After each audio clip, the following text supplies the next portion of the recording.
A quick video today on a top secret combo of abilities that will transform your defense in Madden 23 and maybe even the meta at some point later on in the cycle, but you guys can be the first ones on it.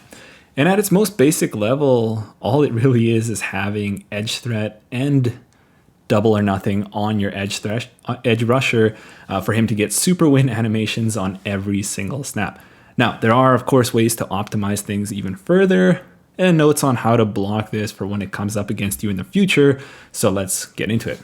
Okay, so right here I have, I kind of created a franchise mode in order to do this because there are no players in rags that get this stack of abilities, and there's no practice mode in MUT, so this is the best way of doing it.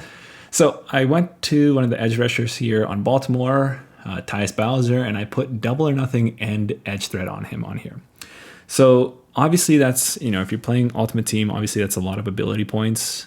I think unless you get some discounts, it's like 6. So it's half your ability points on one person.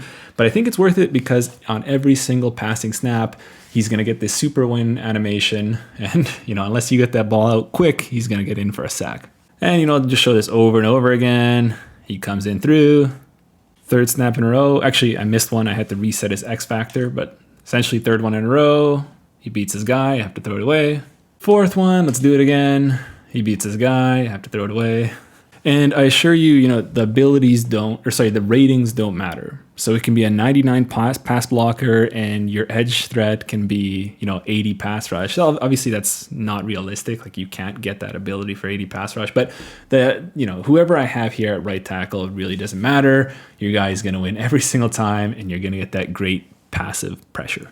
So obviously, this is obviously pretty great for us, but we can optimize this a little bit further. If we recall back, let's go back to a situation where we don't have that super edge rusher on our defensive line right here. In this game, and this is going to be hard for me to do because I can't have 2 controllers in franchise mode practice. I don't know why.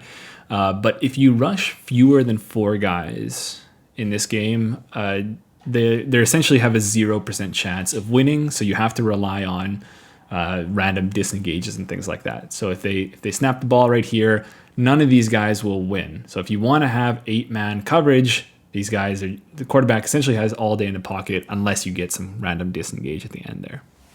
But now if you want to run a drop 8 scheme right here, if you put this guy back in, he'll still get that excellent edge pressure. Okay, you don't even have to blitz your user. You just run it just as is. And 3-man rush, you see he whips the right tackle and he forces the quarterback to make a quick check down.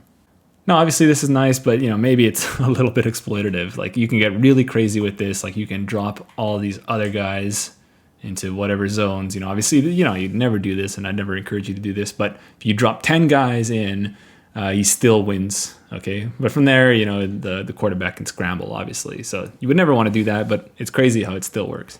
And even if you try to double team him, obviously double teaming an edge can cause all sorts of issues interior. You can get guys free just off that double team. But even if they tried that, like the edge rush win happens so quickly that he wins that anyway. So they can't slide or double team against it.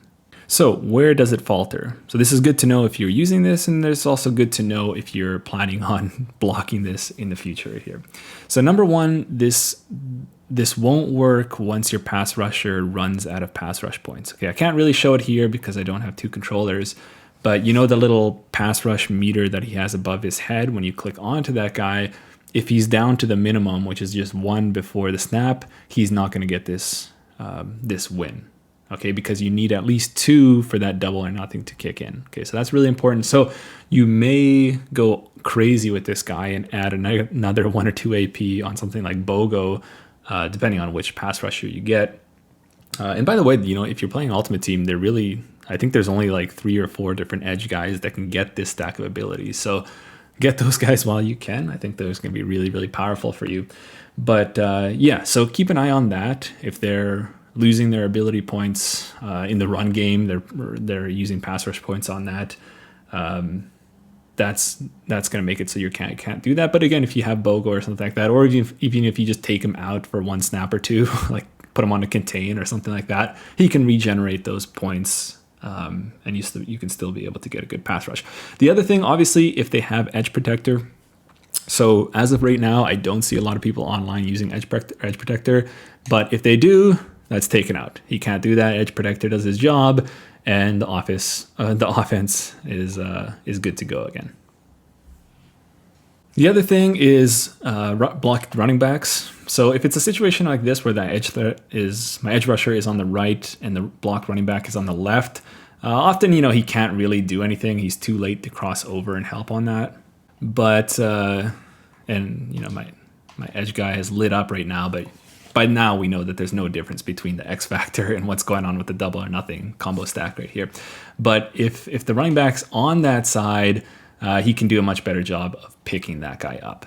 Now, if you want to go really, really crazy with this, you can put this stack of abilities on both of your edges. So both of those guys will win, and the running back can only pick one of those guys up. And the other thing is that, if they win on one side, you can come into a situation where, your quarterback, your opponent will scramble away from it. So maybe you want to consider adding an extra edge threat or adding a contain on that side. Okay, moving along. So the other thing is play action with the specific type of blocking where they kind of, show run blocking essentially, where they attack the defensive line rather than absorbing the defensive line. So if you look at the play art on this play action right here, they have the little short stems, and that completely changes all of the animations. And in fact, against regular edge threat, it also guarantees that edge threat won't go in. So maybe this is a good tip for you to have all together. But you see, watch the animation of the right tackle. Rather than dropping back in his regular step, his regular drop back, he attacks the guy, and any sort of animations that come with that are not able to get triggered. Now, as far as I'm aware, there's no way from a defensive perspective of getting around this play action blocking. Maybe there could be way more to this than even I know, but there's really nothing you can do about it. Even if you pass commit, that doesn't really change anything. One thing you can do though, and this is something I've done over the past couple of years, I have no shame in it. I do pass rush on occasion, user rush on occasion, especially if you know what you're doing on the back end with the zone coverages. Usering in zone really maybe is a little bit overrated. It's not the most impactful thing. Where a user rush can be really, really impactful, especially if you know how to set up the coverages on the back end. More on that later. So what you can do here is if you contain your ends, it'll cause the tackle to drop back in his regular drop back. And then if you just hold down and sprint, so like the speed rush move, you can get a nice win, and you'll win every single time, just like this. And we got some help on the other end, but you see how they're able to get around him really quickly. And in fact, this is something you can do against not just this play action, but any sort of passing play. And you don't even need this ability stack. You can just put edge threat on. And what's great about this, it doesn't actually take any of your pass rush points because you're in contains and the speed rush doesn't really take any points. You can just do this all day long, which is pretty nice. Okay, so that's it for this quick video. I think it's pretty powerful. Obviously in this game, at the beginning of the year, we thought pass rush was going to be really, really powerful, but I really don't find it to be that good, especially if you put edge threat on. The passive pass rush is really quite poor in this game still. Things with crazy blitzes and zero blitzes and stuff, that's a different story. But in terms of passive pass rush, I still don't think it's really great. And having this option, it's an expensive option, but I think it's really, really powerful. Plus, if you watch this video and you don't want to go with it, well, at least you know how to block it for when it inevitably comes up later on in the cycle. So yeah, I really like that. Keep an eye out towards the beginning of next week. I'll be publishing another defensive video. This is kind of a resurrection of the cover 4 cross video I did 2 years ago, which is a really great option against compressed looks and things like that. So if you don't like running man coverage and you don't like what the stock zone coverages have to offer this year, and you don't really trust match coverage, this can be a really, really good option for you. It's something I'm running. It's takes elements of the video that I made 2 years ago and adds some specifics that make it better, plus specific to what people are doing this year. And then also, last evening, I dropped part 2 of the Run and Gun ebook on my YouTube membership. We go over a wide number of really, really good man beaters out of the Run and Gun, particularly out of empty sets.